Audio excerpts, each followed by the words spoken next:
Wa alaikum salam wa rahmatullahi wa barakatuh. Muvandimwe arabaza ku babyeyi bajyana abana babo mu mishinga ibogamiye ku madini ya gihakanyi kugira ngo abana bafashirizwe muri iyo mishinga, byaba ari kubafasha mu buzima bw'ishuri cyangwa se mu bundi buzima busanzwe. Alhamdulillah wassalatu wassalamu ala rasulillah wa ba'd.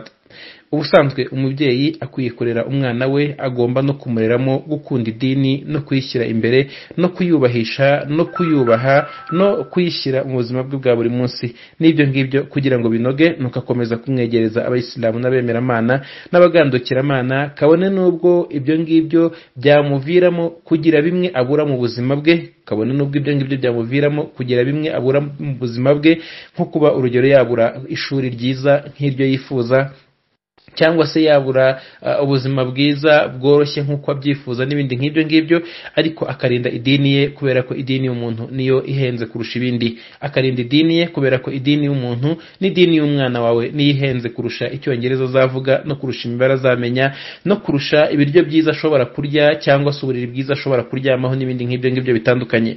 Bityo ntago bikwiye ko umuyisilamu ajyana umwana mu miryango itari iy'abayisilamu agiye kumureresha, yaba ari imiryango ikora nk'imiryango twita ama-ONG cyangwa se ari imiryango y'ubuzima bwa buri munsi mu ngo zitandukanye zitari mu Uislamu.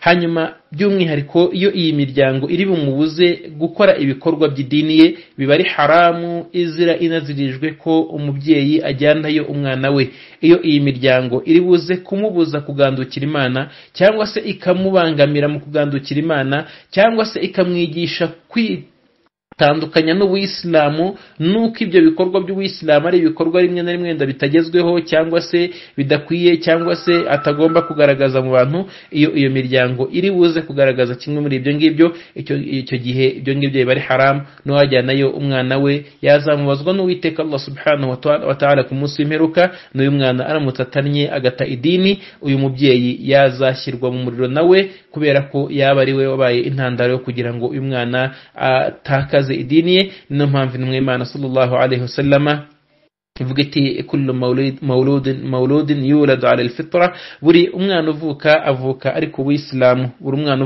avuka ari ku Uislamu.